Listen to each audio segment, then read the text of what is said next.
Está conosco o pastor Leandro Peixoto. Eu queria chamá-lo aqui à frente.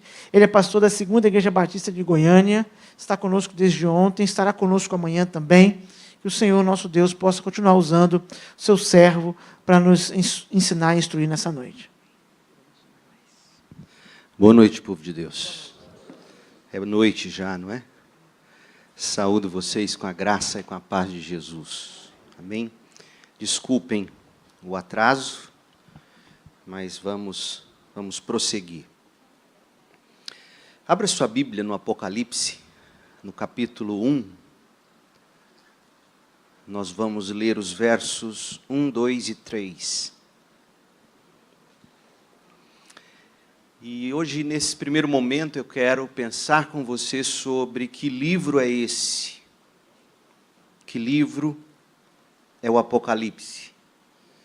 Talvez você venha para uma série no livro de Apocalipse, você queira que imediatamente a gente entre e discuta o que é a besta do Apocalipse, o que significa o número 666, e os selos, as trombetas, as taças, o cavaleiro branco, o cavaleiro amarelo, ou o cavalo branco, o cavalo amarelo, e aí vai, né? Mas antes de nós entrarmos nisso, e na verdade tudo isso é muito mais simples do que aparenta, bem mais simples. Não há qualquer sensacionalismo nessa simbologia apocalíptica. E então, aí você acaba ficando frustrado em descobrir que não é bem assim. Não é? Que o livro é, como já dissemos, e vamos reforçar hoje, é um livro pastoral, é um livro para a igreja. Então, nós faremos o seguinte, eu vou trabalhar neste primeiro momento que livro é esse. A gente volta, prossegue com algumas outras questões, e se der, a gente responde algumas perguntas, e aí amanhã a gente vai selecionar algumas dessas passagens mais curiosas, já que eu não vou ter 28 momentos para pregar as 28 mensagens no livro, e aí a gente caminha dessa maneira, tá bom? Então, Apocalipse 1, de 1 a 3, revelação de Jesus Cristo, que Deus lhe deu para mostrar aos seus servos o que em breve há de acontecer. Ele enviou o seu anjo para torná-la conhecida ao seu servo João, que dá testemunho de tudo que viu, isto é, a palavra de Deus e o testemunho de Jesus Cristo. João dá testemunho do que viu, dá testemunho da palavra de Deus e o testemunho de Jesus Cristo. Feliz ou bem-aventurado aquele que lê as palavras desta profecia, e felizes ou bem-aventurados aqueles que ouvem e guardam o que nela está escrito, porque o tempo está próximo. O Apocalipse é um livro especial, mas é uma pena que assim não o enxerga a maioria.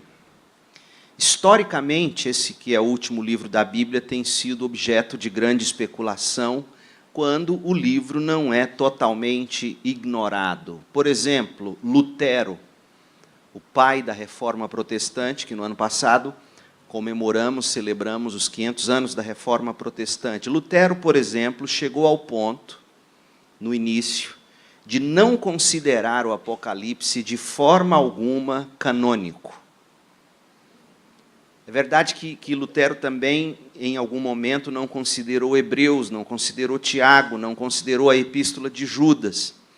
E na tradução que ele fez da Bíblia, do original hebraico e grego para o alemão, a primeira versão dela, em 1522, Lutero deixou o Apocalipse num apêndice do grupo de livros, sem qualquer numeração de páginas, e ele comentou o seguinte, abre aspas, sobre este livro do Apocalipse de João, deixo cada um livre para adotar suas próprias ideias, e não obrigaria a ninguém a adotar minha opinião ou critério. Digo o que sinto, não aproveito mais do que uma coisa neste livro, e isso me faz crer que ele não é apostólico.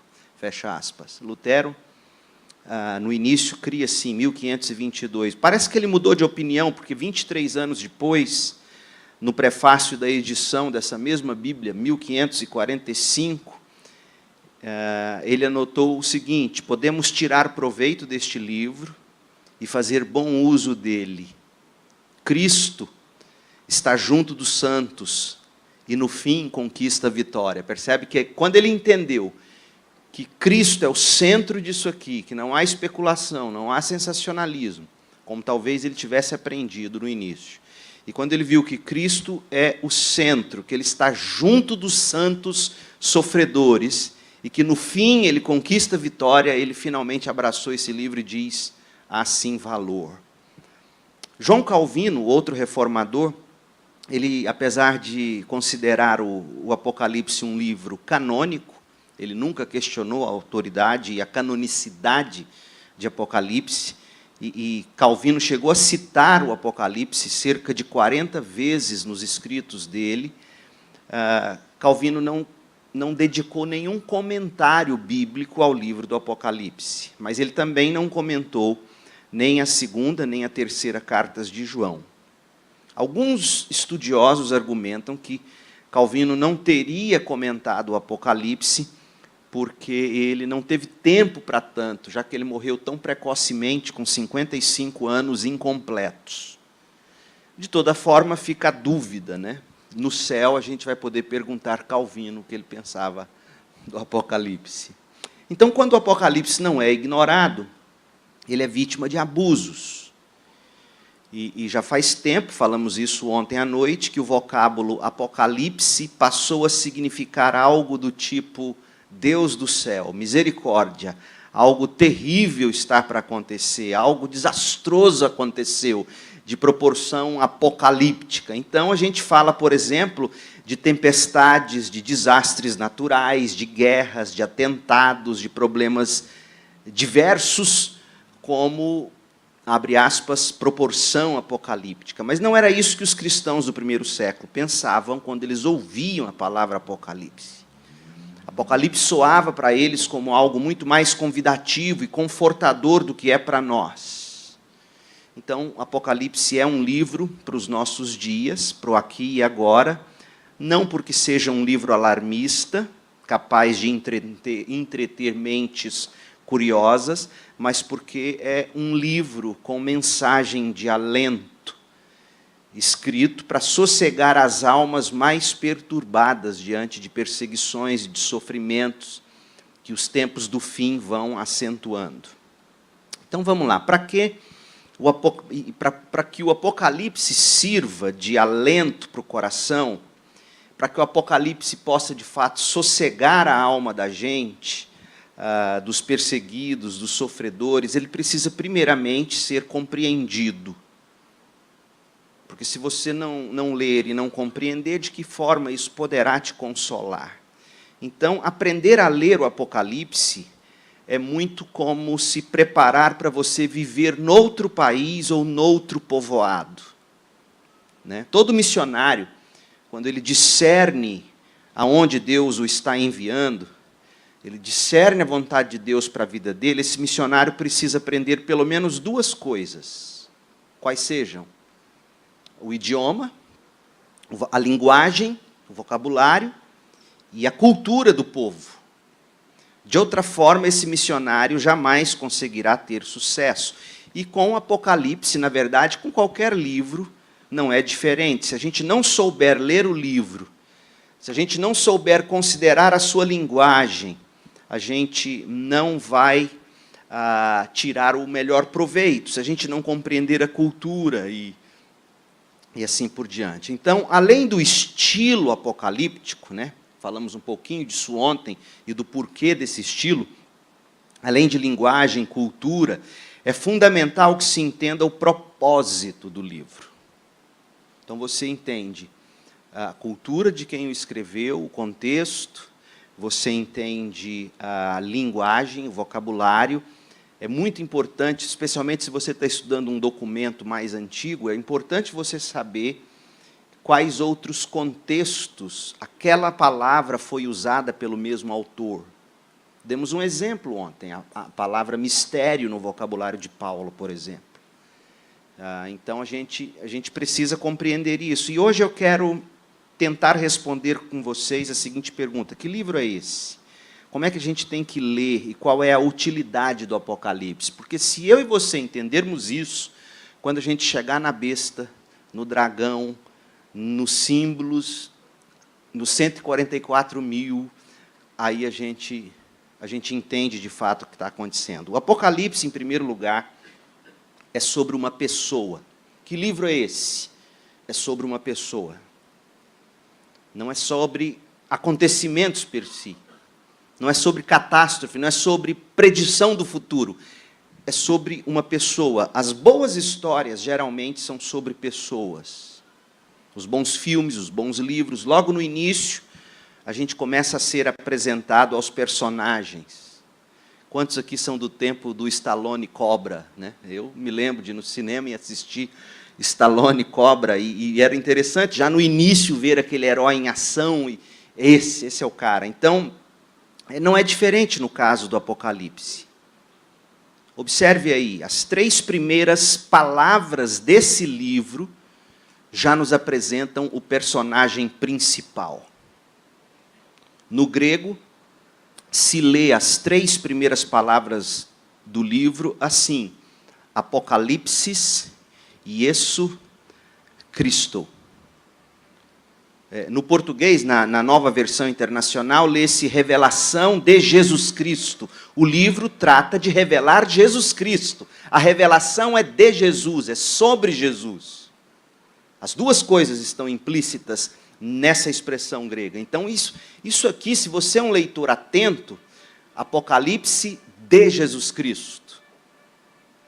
E se, infelizmente, a gente, como eu disse para você, no título do livro, a gente não transliterou a palavra, aí na tela você tem o texto, Revelação de Jesus Cristo. Essa palavra revelação é Apocalipse, no grego. Então, a gente deu o título do livro, a gente usou a expressão grega para o título, mas fez correto na tradução.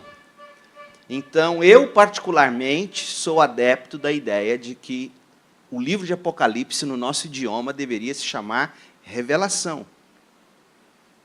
Então, é uma revelação a respeito de Jesus Cristo, mas esta expressão também pode ser traduzida da seguinte forma: uma revelação que Jesus Cristo fez acerca de alguma coisa ou de alguém.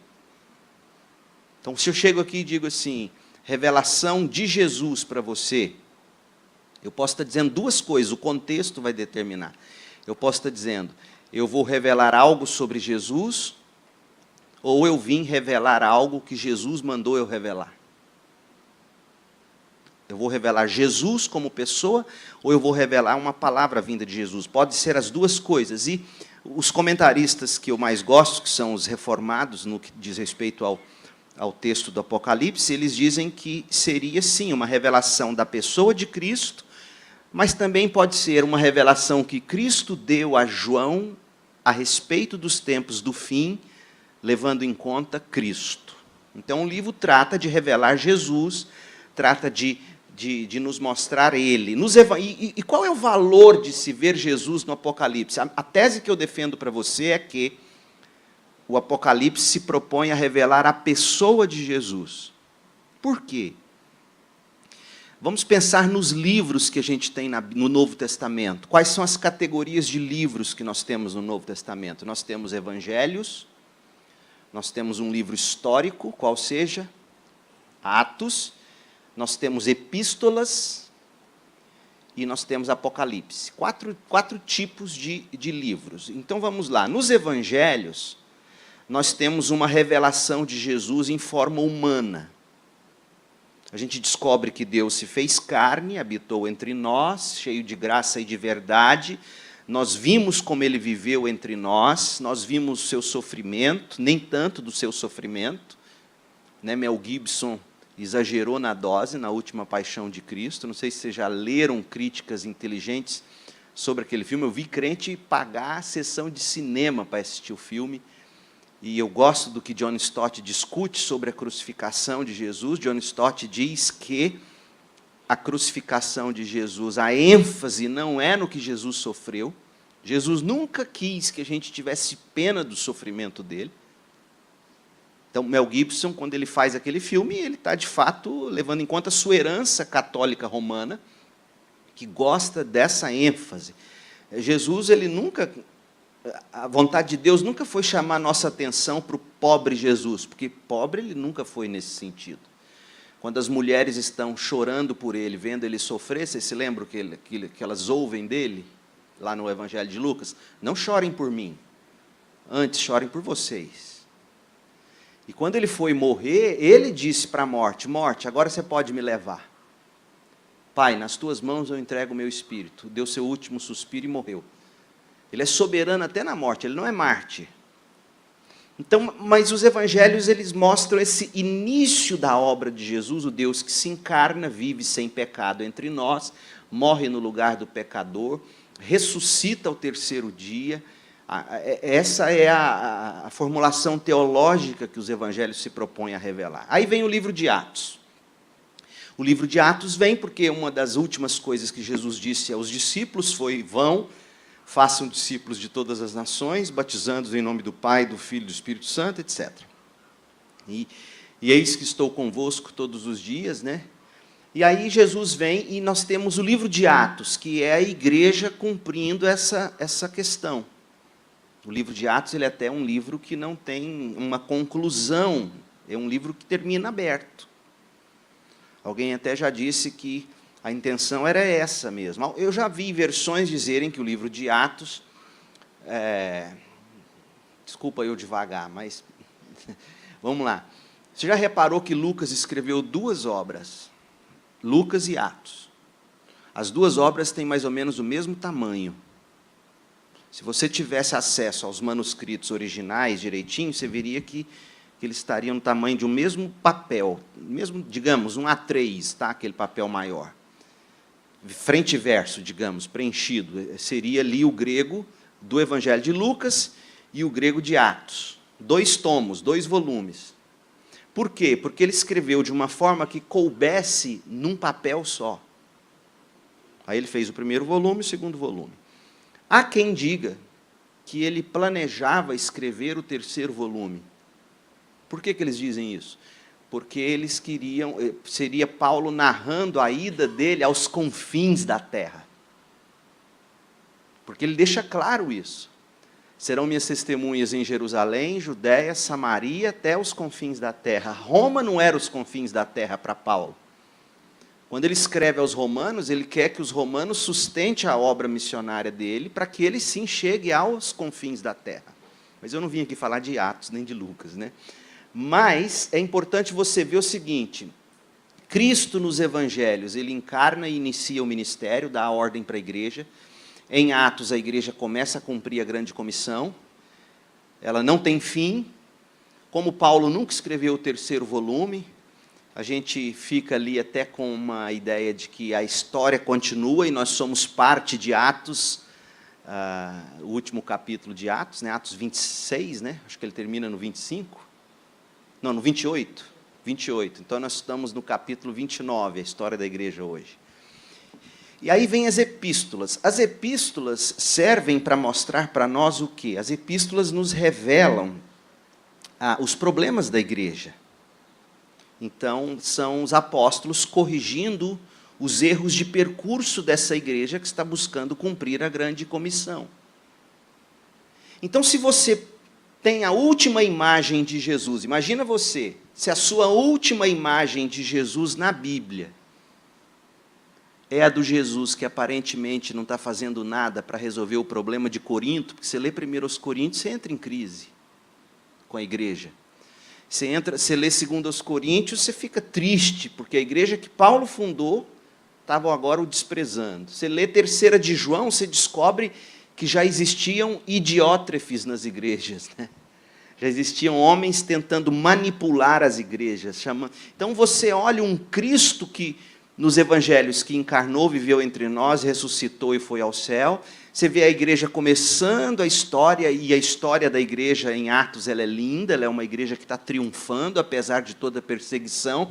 Mas quando você cai na realidade das epístolas, parece que Jesus, então, no céu, cruzou os braços e falou, agora é com vocês. Não sei se você já teve essa sensação lendo as epístolas. Então, quando a gente olha ao nosso redor hoje, digamos, escrevendo o capítulo 29 de Atos, e a gente olha para o estado em que a igreja se encontra, acabamos de orar pelos nossos seminários, pela nossa denominação batista. Então, parece assim, Cristo veio, fez a obra dele, a igreja se espalhou pela terra, o mundo não acabou, e as coisas vão de mal a pior. Cadê Jesus? Cadê aquele Jesus que disse que triunfaria? Pois bem, é aí que entra o Apocalipse. O Apocalipse serve para revelar que esse Jesus é mais que vencedor.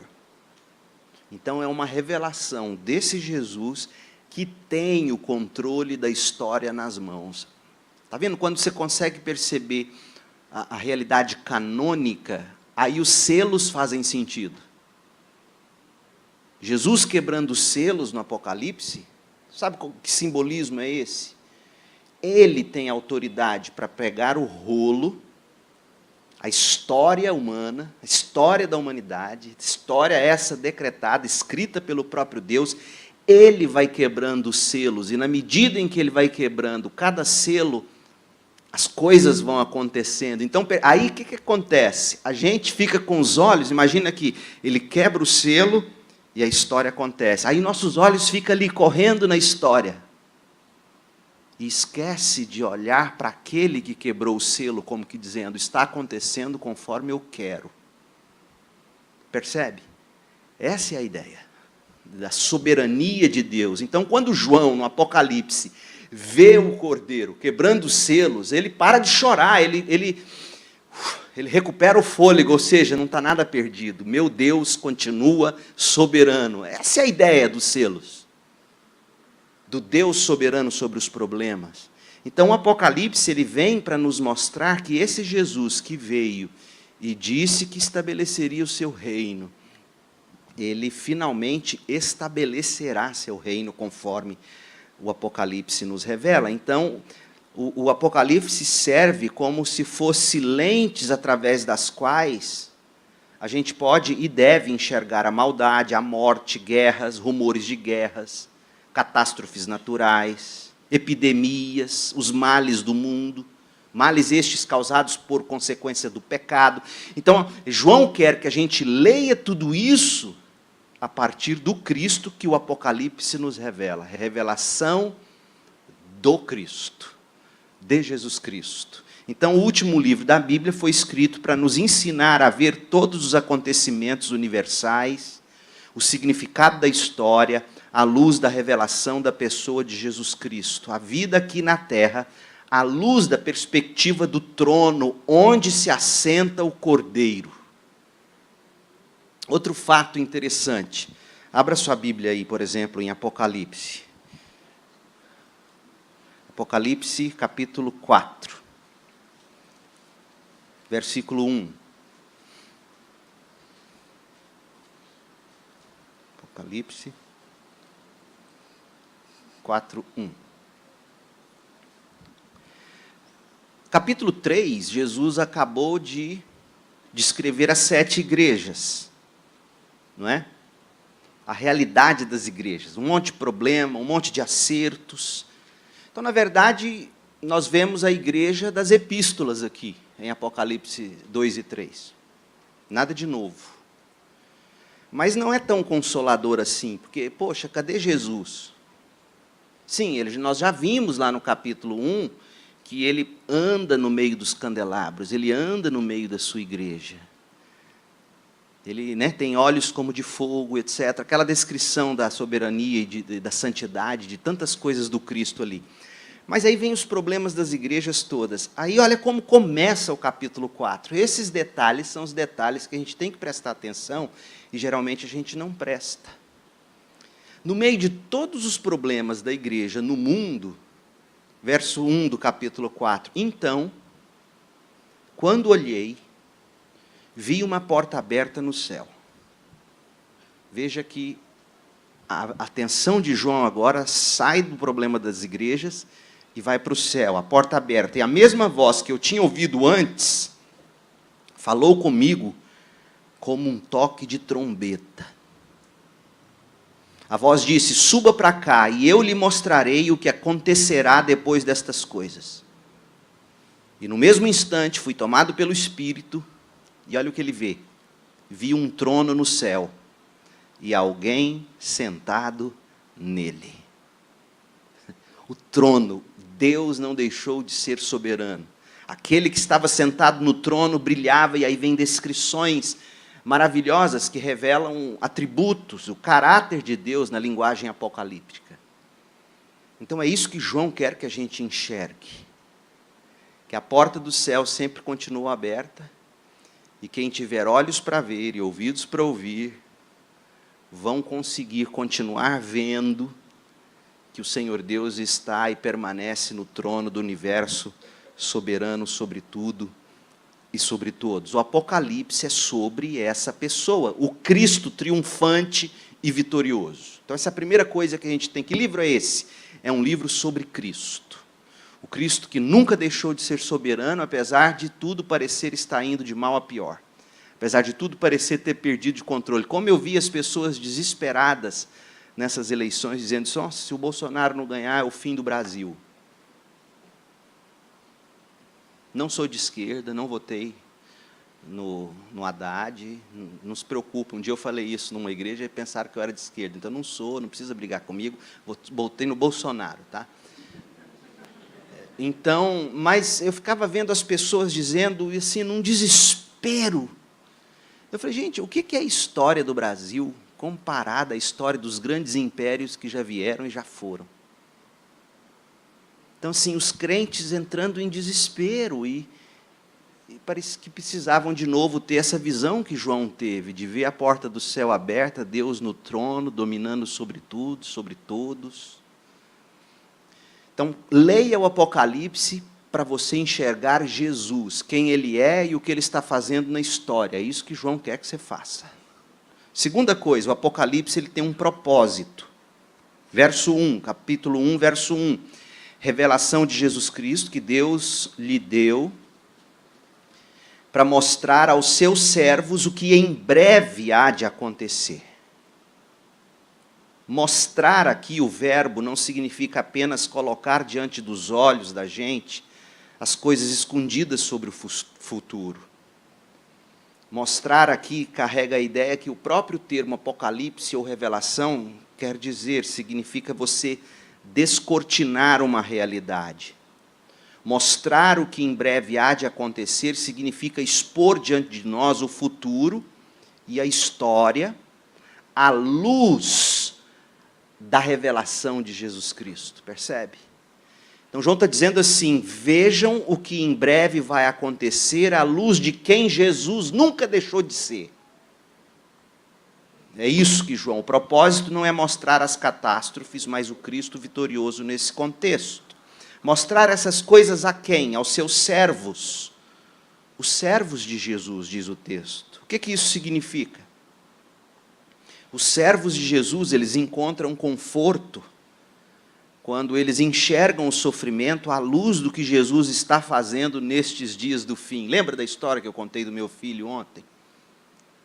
Com essa doença autoimune, eu falei: sai aí, você está orando, se Deus não te curar, mas quem falou que eu estou orando pela cura?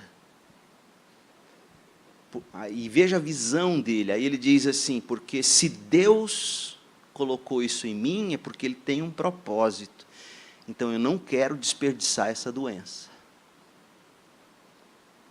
O soberano do universo, que nunca perdeu o controle das coisas, quando você enxerga a vida, aliás, Spurgeon, quando lidou com a depressão dele, ele falava isso, ele dizia: olha, se eu não tivesse a noção de que quem me enviou todo esse sofrimento foi o próprio Deus, eu já teria dado fim na minha vida. Então eu fico vendo as pessoas tentando tirar das mãos de Deus o controle sobre as catástrofes. Não, Deus é muito bom, Deus não... Isso aí é só a vontade permissiva dele. Eu falo, deixa Deus ser Deus. Porque na tentativa de você defender o amor de Deus, você arranca de Deus a soberania dele. Eu não quero um Deus amoroso que não é soberano. Eu não quero um Papai Noel. Eu quero um Deus que seja tanto amoroso como soberano sobre todas as coisas. E é isso que João está nos mostrando aos seus servos. E quando os seus servos veem o Cristo, aí eles recobram o conforto. Então há um propósito soberano revelado aqui no Apocalipse. Isso nós vemos na força do verbo haver. O que em breve há de acontecer, o que em breve deve acontecer, ou melhor, o que em breve precisa acontecer. Essa é a ideia que está por detrás desse verbo grego haver. O que em breve tem que acontecer. Lembra de Jesus? É a mesma ideia daquele texto de João também, da mulher samaritana, quando diz que era necessário Jesus passar por Samaria. Então é mais ou menos isso que está sendo dito aqui. Revelação de Jesus Cristo a respeito das coisas que em breve necessário seja que aconteçam. Então as coisas que hão de acontecer, que devem acontecer ou que precisam acontecer, foram todas, gente, soberanamente decretadas por Deus. Então o autor desse livro, inspirado por Deus, já deixa uma mensagem para o povo santo, o povo da igreja. Então você começa a ler o livro. O problema é esse, a gente vai ler um livro, especialmente Apocalipse, você nem dá moral para essa introdução. Você já quer chegar lá na besta. Calma. Presta atenção, João quer que nas primeiras palavras você entenda que as coisas horríveis que vão acontecer, devem acontecer. Porque o Deus soberano quer que seja assim. Ele mesmo, e aí isso vai ficar claro como no livro? Quando a gente enxergar o próprio Cristo quebrando os selos. Como diz o Jeremias Pereira, aquele pastor presbiteriano, dizendo que o diabo é o pitbull de Deus, né? Deus fala para ele, vai lá, pega ele, vai lá e pega e traz. Então quando Deus fala, vai diabo, agora faz. Vai diabo, você viu meu servo Jó? Eu já ouvi crente falar o seguinte, não posso falar alto, porque o diabo não pode ouvir o que eu vou dizer. Gente, o diabo chegou no céu, não deu um pio. Ele não chegou no céu dizendo, ô Deus, e Jó? Não, o diabo chegou e calou. Foi Deus que deu uma cutucada em Jó. Ou melhor, no diabo. Escuta, você viu meu servo Jó? Então você não tem que estar bravo ali, desculpa, eu não quero parecer profano aqui, mas ali você não tinha que estar bravo, não era nem com o diabo, era com Deus. Deus, o diabo entrou mudo, deixa ele sair calado. Mas foi Deus que puxou a língua do diabo. Ele é soberano, as coisas que em breve precisam acontecer. E por que é dessa forma? Conforme a gente vê ao longo do livro de Apocalipse, elas são assim para glorificarem Jesus Cristo. Essas coisas devem acontecer assim, porque assim acontecendo, Cristo receberá a maior glória. Esse é o propósito de todas as coisas. Então esse é o propósito soberano. Agora, o propósito salvífico do livro. Então, além do propósito soberano, tem o propósito salvífico. Isso é, a gente vê na expressão em breve. Mas como assim em breve, se já passou mais de 2000 anos? E a gente falou disso ontem, mas deixe-me deixar isso um pouco mais claro hoje. Essa expressão no Novo Testamento, ela não serve tanto para medir o espaço de tempo. Porque lá em 2 de Pedro 3,8, para o Senhor 1000 anos é como um dia e um dia é como 1000 anos. Essa expressão é para advertir sobre a chegada iminente de Cristo, em breve, a qualquer momento. Lembra da parábola das 10 virgens e tal? Então, em breve, não é para você ficar com um cronômetro na mão, em breve, falta tanto, falta... Não, é para você ficar naquela expectativa. Pode ser hoje, pode ser amanhã, pode ser agora, pode ser a qualquer instante. Olha o que diz Romanos 13:12. Vai alta a noite e vem chegado o dia. Deixemos, pois, as obras das trevas e revistamo-nos das armas da luz. Então, essa é a ideia. O que em breve há de acontecer nos coloca num estado de alerta, faz-nos ficar preparados, aguardando pacientemente. Então, o Apocalipse tem como propósito revelar que o Senhor é soberano sobre todos os acontecimentos da terra, Ele planejou assim, Ele conduz a história, Ele glorifica a Cristo através da nossa salvação. E enquanto as coisas não se consumam, conforme está revelado no livro, o povo de Deus segue vigilante. Mateus 6,10. Venha o teu reino, seja feita a tua vontade, assim na terra como no céu. Ou ainda, Apocalipse 22:20. Aquele que dá testemunho destas coisas diz, sim, venho em breve, amém, vem Senhor Jesus. Então, a ideia é essa. Você tem que estar preparado. O Apocalipse tem esse propósito de nos preparar. Agora, em terceiro lugar, o Apocalipse, ele segue um procedimento. Veja, ainda no cabeçalho do Apocalipse, versículo 1, Apocalipse 1:1.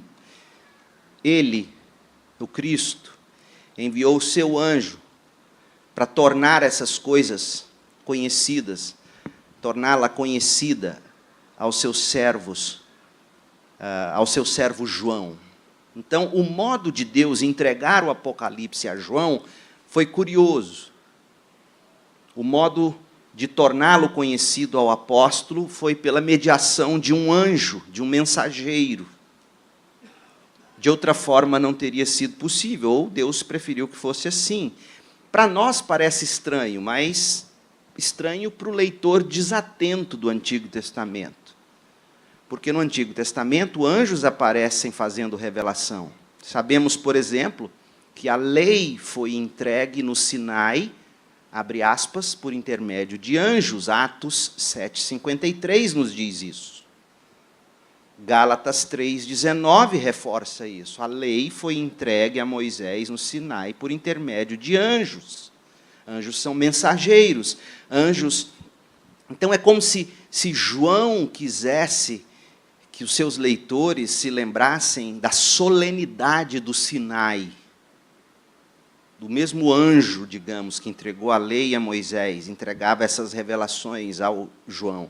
Anjos revelavam direta e indiretamente a palavra de Deus. Então, João quer que nós entendamos isso. É tão sagrado que vai ser falado quanto as leis de Moisés. O mesmo anjo, a mesma forma. Agora, eu não vou me deter muito nisso, porque eu quero prosseguir. E o que eu quero que você perceba, a forma como esse livro é escrito, os diferentes gêneros. Você vai ver aqui comigo, nesses cabeçalhos aqui, já no início, que o livro de Apocalipse ele é composto por revelação, visão, profecia e epístola. E aí eu quero tentar me deter um pouquinho no significado de cada uma dessas coisas. Revelação, visão, profecia e epístola. Revelação, em primeiro lugar. Nós já vimos que revelação é a primeira palavra do livro. Revelação de Jesus Cristo, Apocalipse, Jesus Christus, né? O termo significa descortinar, divulgar, abrir os olhos para aquilo que comumente se vê, mas não se enxerga, né? Então a gente crê que Deus é soberano, mas a gente não enxerga Deus soberano. Lá em casa, todo ano, a gente faz a leitura do Advento. Minha esposa prepara isso com muito carinho para nós, nossos filhos. E cada ano a gente lê textos diferentes. Esse ano nós estamos lendo a história do Advento pelo John Piper, que a editora Fiel lançou. E o John Piper chama atenção para uns fatos tão interessantes. Por exemplo, o Deus que é soberano sobre um hotel que não tem mais vaga. Não é?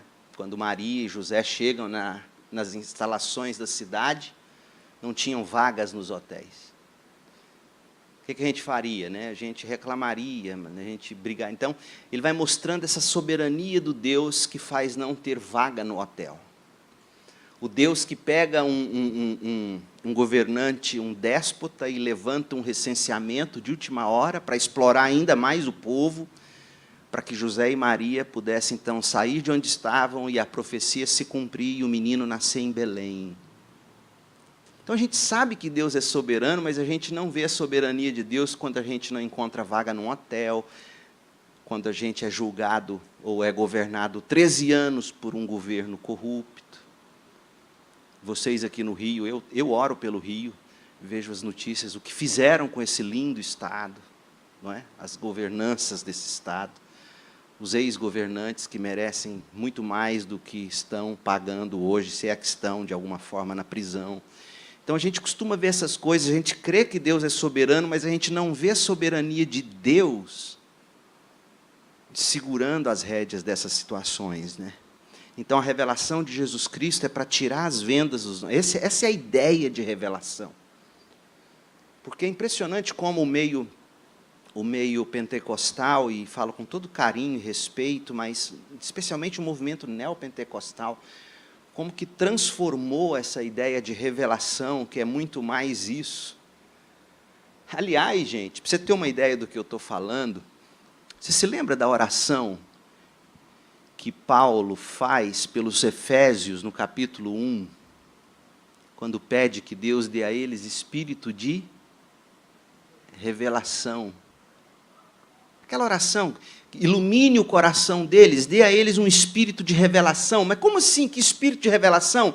Um espírito de revelação para você compreender o amor, a grandeza, revele de novo esse amor. Essa é a ideia do espírito de revelação que Paulo está orando ali em Efésios.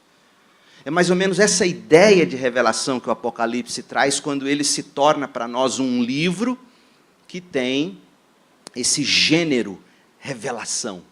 Desvendar nossos olhos, desvendar o coração, fazer-nos ver, sentir esse Deus que é soberano e grandioso. Outra coisa, visão. Além de revelação, o Apocalipse é uma visão. Toda a Bíblia, o esforço que comumente se requer para a nossa absorção da mensagem, gente, é a leitura e a audição, ou seja, leia e ouça para entender. Mas o Apocalipse parece dar mais ênfase ao veja para você compreender. Porque a visão requer de nós um esforço cognitivo emocional. Uma imagem, seja essa imagem algo que você vê com os próprios olhos, uma imagem, ela não apenas informa a mente, uma imagem comove a gente. Há o ditado que diz, o que os olhos não veem, o coração não sente. Então, quando João chama a gente para ver o que ele estava vendo, João não quer apenas que a gente... Deus é soberano, Cristo é vitorioso. Ele quer que a gente... é isso mesmo. Então, João, de certa forma, está ensinando a gente, inclusive, a orar. Senhor, abra os meus olhos para que eu veja as maravilhas da tua lei. O salmista já orava assim, não é? Então, olha o verso 2. Ele enviou o seu anjo para torná-la conhecida ao seu servo João, que dá testemunho de tudo que viu, isto é, a palavra de Deus e o testemunho de Jesus Cristo. Então, João viu a palavra de Deus. João viu o testemunho de Jesus Cristo. Como assim viu a palavra? Significativamente, gente, uma das expressões mais recorrentes no Apocalipse é vi. Aparece cerca de 40 vezes aqui nos 22 capítulos. E no restante da Bíblia, a expressão recorrente é ouça a palavra de Deus. Mas João quer que a gente veja a palavra de Deus, enxergar o Cristo vitorioso através dos símbolos, das figuras de linguagem. E por quê? Porque imagens falam mais do que palavras. Quando a gente enxerga o Cristo vitorioso, as nossas emoções são despertadas, os nossos sentidos são aguçados, a adrenalina espiritual, ela corre forte nas veias da alma. Então, a força, a beleza, o poder e a majestade de Cristo precisam ser vistas. Para mim, quem me ensinou a enxergar a Bíblia assim foi John Piper, com a paixão que ele tem pela glória de Deus. E é impressionante como a gente precisa dessa teologia que Piper redescobre ou traz para nos fazer ler a Bíblia e não apenas enxergar fatos, mas sentir aquilo de forma poderosa. Então, João pinta Jesus com as tintas da Bíblia. É isso que ele quer que a gente veja. Ele quer que a gente veja que esse Jesus vitorioso do Apocalipse é o Jesus que esteve desde Gênesis, em toda a Bíblia. Para você ter uma ideia, nos 22 capítulos de Apocalipse, aproximadamente 70% dos versículos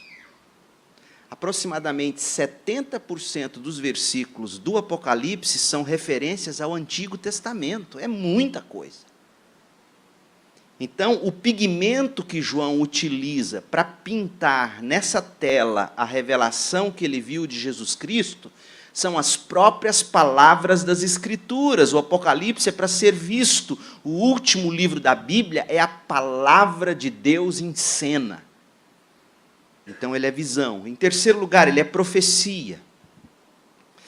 Uma palavra ainda sobre visão. Você já viu, quem de vocês gosta de filme de herói, ou tem filho que gosta, você vai entender melhor se talvez eu usar essa expressão, esse exemplo. Quando você vai assistir um filme de herói, a criança vê aquilo, vê a força do herói, vê a fala, ela quer falar como o herói, ela quer se vestir, ela quer se portar, ela se imagina com o mesmo poder daquele herói. Aí ela sai do cinema, ela pensa que ela é o Superman, não é assim? Então, por quê? Porque você vai para aquele filme para ver seu herói. Você quer captar o máximo do seu herói para si. É assim que a gente tem que ler a Bíblia. E o Apocalipse nos ensina isso. Venha ver o Cristo. Mas, na verdade, você está lendo. Venha ver o Cristo. Mas, na verdade, você está ouvindo o livro ser lido. Percebe? Gente, quando a gente vai para a Bíblia, a gente tem que ir para ver Deus. Ver Deus, ver Cristo. O Apocalipse nos ensina isso. Em terceiro lugar, Apocalipse é profecia. Verso 3, feliz aquele que lê as palavras desta profecia. Então, revelação, visão, profecia. O que é uma profecia?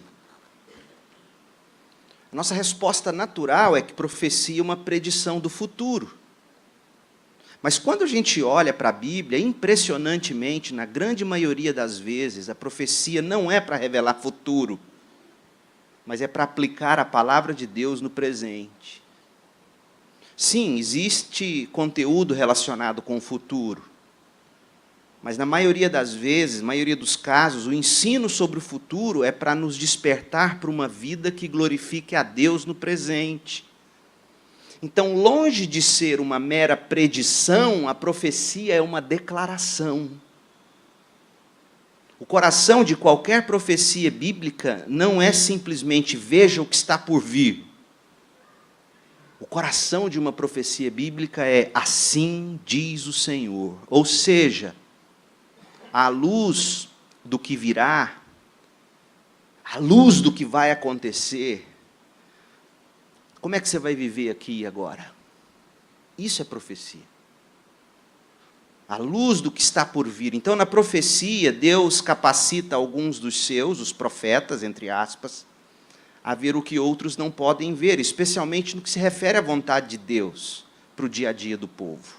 Então, ao chamar o Apocalipse de profecia, João está dizendo que o próprio Deus, assim diz o Senhor, revelou algo que requer uma resposta urgente, no presente, pelo povo de Deus. Novidade de vida. Então, João está dizendo, esse é Cristo, eis quem Ele é em tudo que está acontecendo, veja como será o tempo do fim, mas viva de uma determinada maneira. Pedro entendeu isso. Abra lá em 1 de Pedro. Ontem falei, mas não fui com você. 1 de Pedro 4, 7. Pedro vai usar o fim dos tempos para nos mostrar o que a gente tem que fazer com o conteúdo da profecia. Profecia não é para alarmar, é para provocar uma nova postura. Então, olha só, 1 de Pedro 4, de 7 a 11, o fim de todas as coisas está próximo, portanto, e aí preste atenção nos verbos, sejam criteriosos. O fim de todas as coisas está próximo, estejam alertas. Dediquem-se à oração, Amem-se sinceramente, sejam mutuamente hospedeiros. Verso 10, exerça o dom que recebeu. Veja, a profecia tem esse tom, a profecia, o assim diz o Senhor, é para nos alertar para um estilo de vida criterioso no pouco tempo que nos resta. Então, Apocalipse é revelação, é visão, é profecia, nesse melhor sentido do termo. E, por fim, Apocalipse é uma carta. O livro começa com uma carta. Olha o verso 4, Apocalipse 1, 4. Depois dessa introdução, né, de tudo que a gente viu nos versos de 1 a 3, e deu para você perceber o que... Volta à tela anterior, Apocalipse 1, 2 e 3, volta no 1. Veja bem, para a gente recapitular, olha a cabeça do leitor lá do primeiro século, ouvindo o pastor ler a carta. Revelação de Jesus Cristo, que Deus lhe deu, para mostrar aos seus servos as coisas que em breve devem acontecer e que ele, enviado por intermédio do seu anjo, notificou ao seu servo João. Então veja quanta coisa que ele está fazendo referência. O qual atestou a palavra de Deus e o testemunho de Jesus Cristo quanto ao que viu, a tudo que viu. 3. Bem-aventurado aqueles que lerem ou leem e aqueles que ouvem as palavras da profecia e guardam as coisas nela escritas, pois o tempo está próximo. Aí vem uma carta. Olha o verso 4. João, às 7 igrejas da província da Ásia. A vocês, graça e paz da parte daquele que é, que era, que há de vir, dos 7 espíritos que estão diante do trono, e de Jesus Cristo, que é a testemunha fiel. Isso aqui merece uma exposição inteira, só dos versos 4 a 6. E que é a testemunha fiel, o primogênito dentre os mortos, o soberano dos reis da terra. Ele nos ama e nos libertou dos nossos pecados por meio do seu sangue e nos constituiu reino e sacerdotes para servir a Deus e Pai. A ele sejam glória e poder para todos sempre. Amém. Começa com uma carta e termina como um tipo de carta. Olha o último versículo do Apocalipse, Apocalipse 22, 21. A graça do Senhor Jesus Cristo seja com todos. Amém. Então, o Apocalipse é uma carta que foi escrita para 7 igrejas localizadas na Ásia Menor, ali hoje a Turquia. E na medida em que a gente vai lendo essa grande carta, a gente descobre a relevância para todas as igrejas em todas as eras. E sendo uma carta, o Apocalipse tem que ser interpretado como qualquer carta. Ou seja, observar o contexto histórico, as necessidades específicas dos destinatários, antes de qualquer coisa. João é um pastor escrevendo uma carta que tem tons, não de cinza, mas de visão, de revelação, de profecia, certo? E a última coisa, Apocalipse traz uma promessa. Que livro é esse? É um livro de promessas.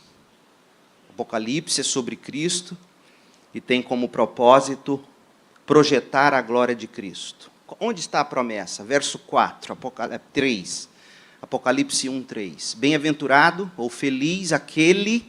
Eu disse ontem, está no singular, bem-aventurada a pessoa que lê as palavras desta profecia.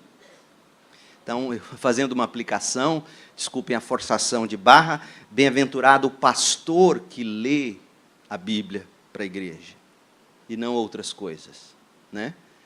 Então, bem-aventurado o pastor que lê. Paulo exorta Timóteo, né? Ele vai dizer, dedique-se à leitura das Escrituras para a igreja.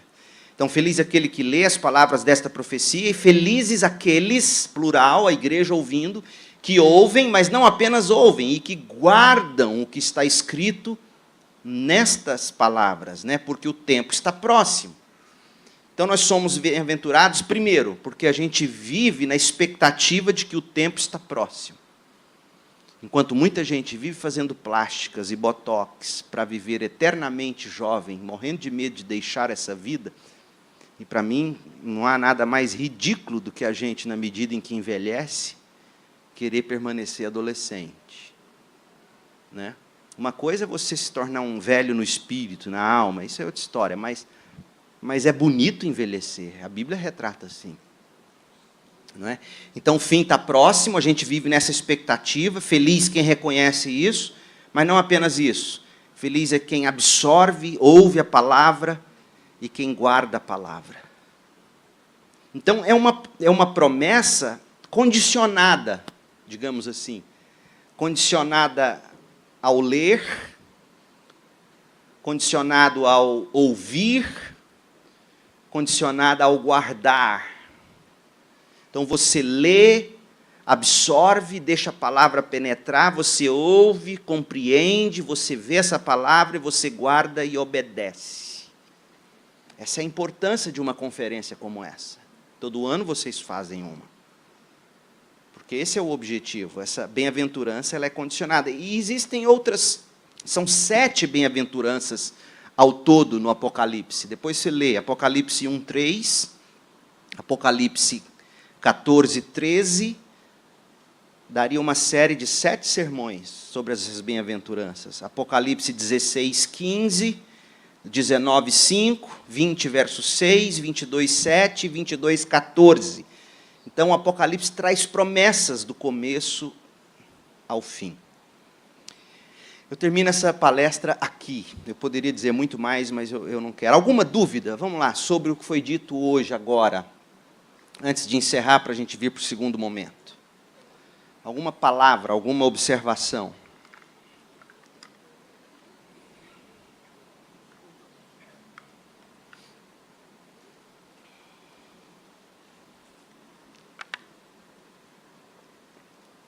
Tranquilo?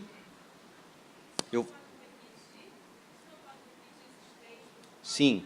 Apocalipse 1:3, 14:13, 16:15, 19:5, 20, verso 6, 22:7, 22:14.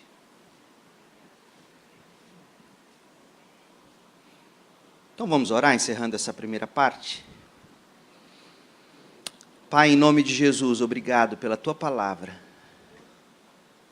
Abra os nossos olhos para vermos as maravilhas da Tua lei. Dá-nos do Teu Espírito, que não apenas nos faz compreendê-la, mas que nos permite guardá-la e nos empodera para praticá-la, Senhor. Ajuda-nos, abra os nossos olhos para as maravilhas de Cristo, em nome de Jesus. Amém.